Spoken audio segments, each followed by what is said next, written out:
So the religious routine, normally you break it up. It's quite simple. So normally what we do is we pay respect to Triple Gem.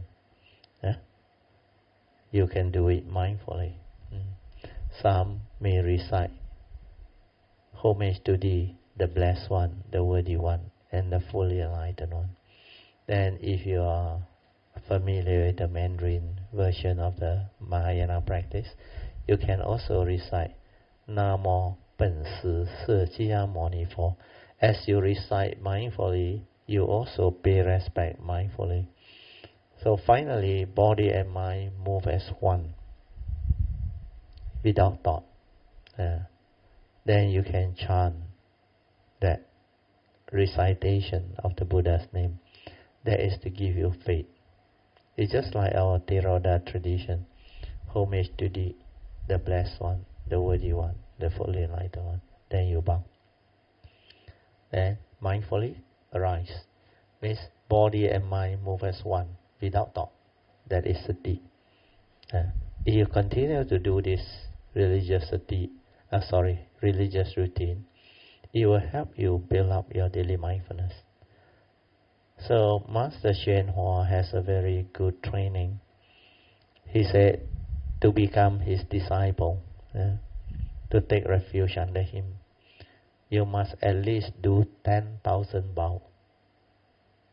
Like just now I recite, homage to Thee, the Blessed One, the Worthy One, the Fully Enlightened One. Or in the Mahayana version, which Hsuan Hua gives is, Namo Pen Si, means original teacher, Se Jia Mo Ni Fo, Sakyamuni Buddha. Homage to Thee, the original teacher, Sakyamuni Buddha, in Mandarin. So every time you do, you mindfully bow, then you raise, then you bow again.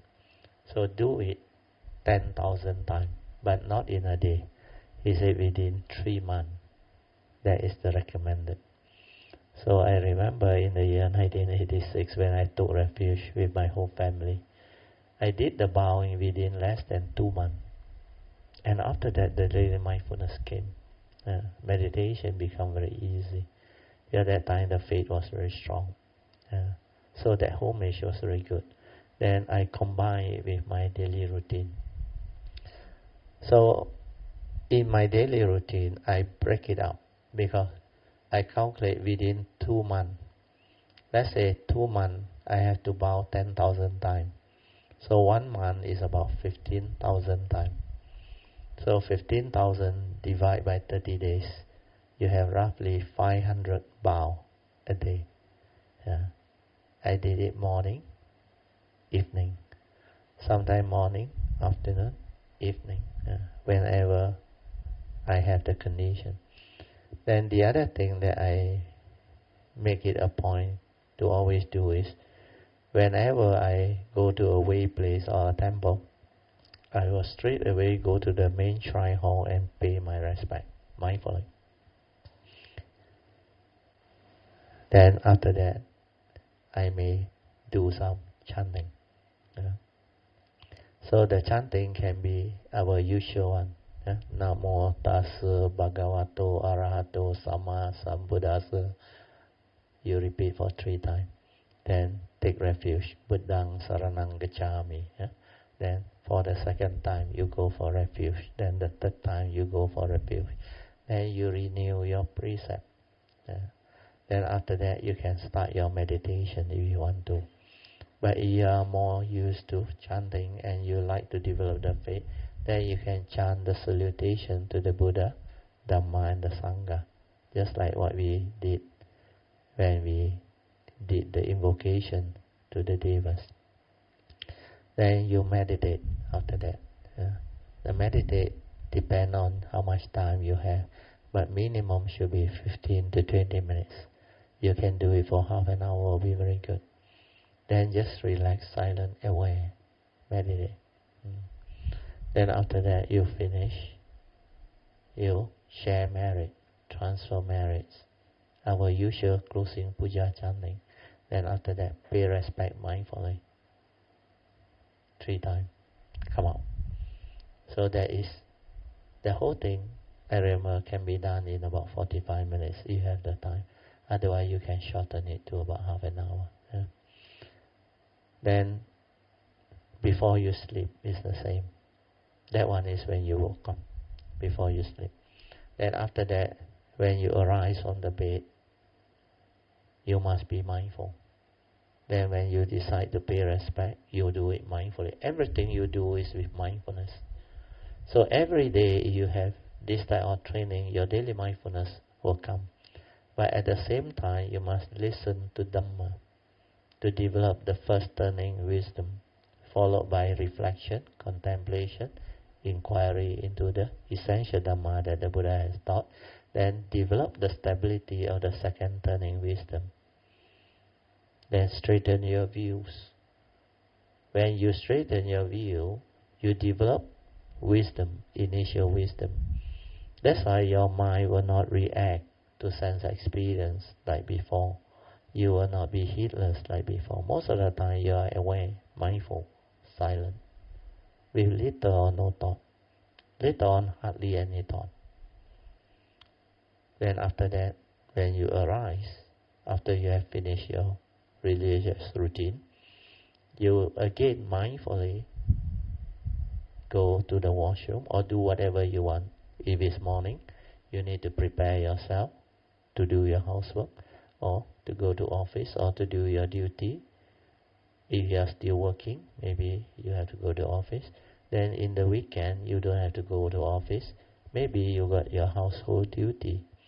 So do all those things mindfully with awareness. Standing aware, walking aware, sitting aware, lying down aware.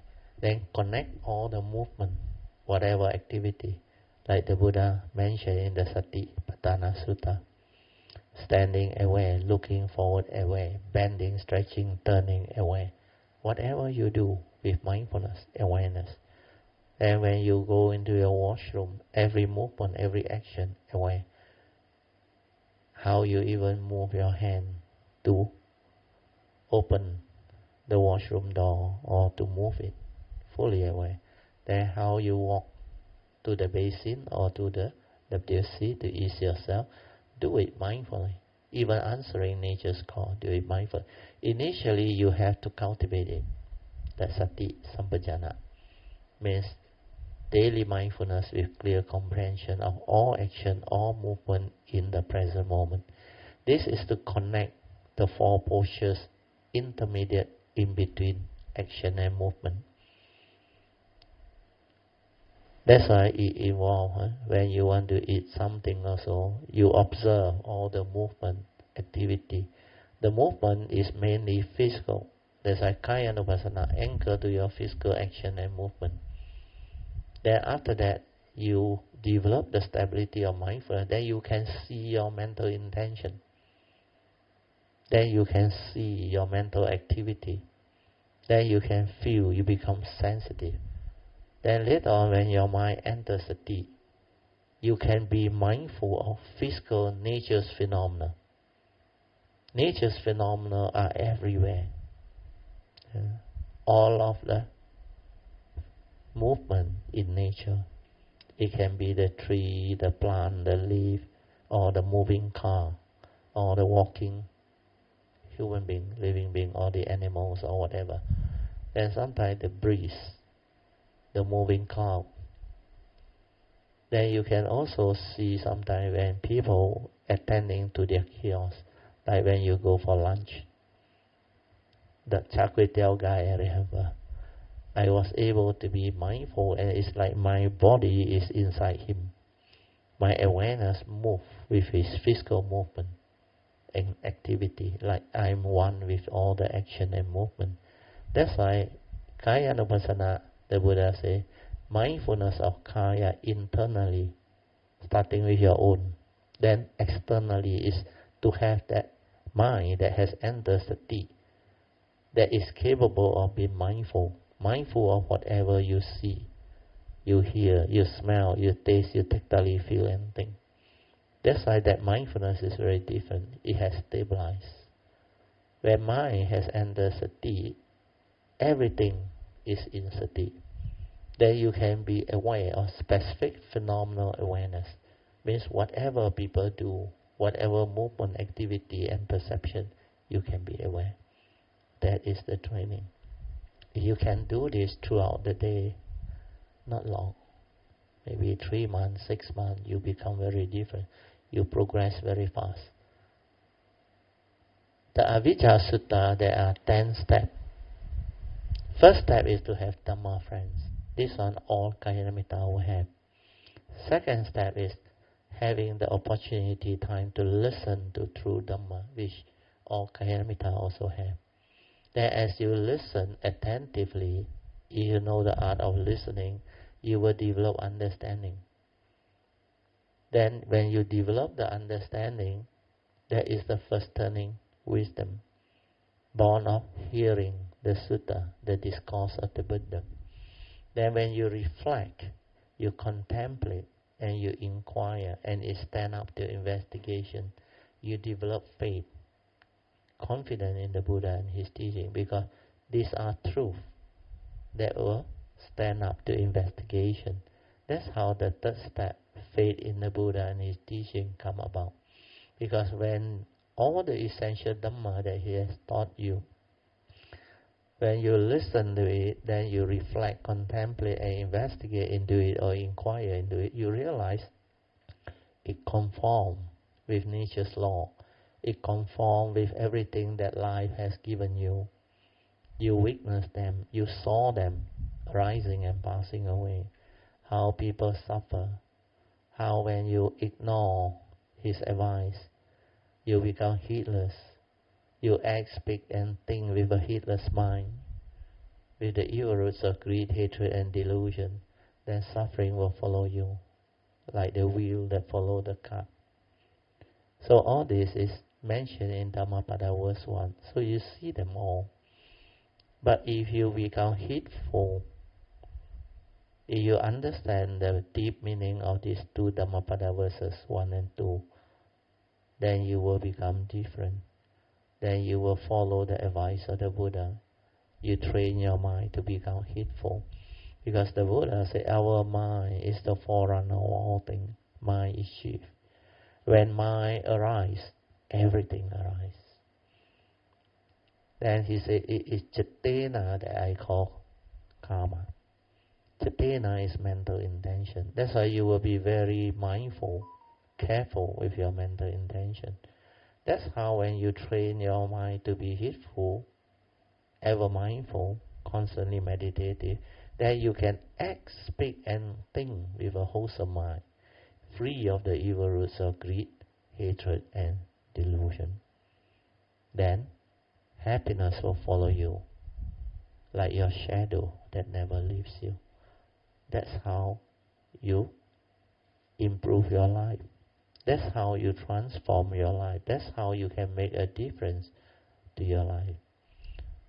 Do you realize that when you can do Dhammapada verse 2, you actually are already a very good meditator? Avijja Sutta, what step is that? Yeah? Dhammapada verse 2, what step is that? 3 types of right conduct. When you can act, speak, and think with a wholesome mind, free of the evil root. That's why after sense restraint, you are capable of the 3 types of right conduct. Actually, you are already an enlightened being. Step 7. That's why to do that is not easy. But people think it's very easy. You have to train your mind to be heedful, is ever mindful, constantly meditative. So that itself is step 7. You are minimum Sotapan, and very likely a Sakadagami, second stage of sainthood. So this is what the teaching is all about. So if you can have a good religious routine, you will transform, you will progress very fast. So after you finish your routine, you brush your teeth also mindful, answer nature's call also mindful, put on your clothing, everything mindful. Yeah? Don't have to go into detail, but you, when you do it, you will know the movement, the activity. Where all this, you are doing it. That's why you will develop the understanding of daily mindfulness. Even bending, turning, stretching, looking forward, that seeing, hearing, smell, taste, tactile, everything is with awareness within. That's why you are heedful, mindful, different. No more thinking, no more thought process. But initially, when you have not stabilized it, when you have not developed the initial wisdom, there will be thought, there will be lapse of it. Your mindfulness is hardly developed. So initially, it's like when you learn how to play a game, you are not skillful. You are still clumsy. Never mind. Just do. Don't try to know. Like bowing, just bow. Until the Sati come. When the Sati come, the form and mind will understand. Because that body and mind move as one. Then there is no thought. All this that I describe are words, not that thing. But when you do it, it's like you train yourself in whatever games. Can be badminton, table tennis, basketball, or football. When you become very skillful, the moment you act and play, you are spontaneous, you don't think. And every movement is very skillful. There is like a very graceful stroke. Like you are one, body and mind as one. That's why you can execute them very well. So, Sati, when it is well developed, is become like you are very graceful, very skillful. Like everything is a flow. That's how you develop the training. So meditation, when you understand, is easy, simple. But when you don't understand, you cannot do it. Because the actual training is not so straightforward like what you think. But if you have faith, if you are sincere, you have diligence, persevere, you just do, it will come. That's how cultivator progress. The Buddha already give you the assurance, Dhammapada verse 21. Heedfulness is the path to the deathless. The heedful never die. Whereas heedlessness is the path to the dead. The heedless are as if dead. So you can never afford to be heedless. Always remember that. That's how you have to train.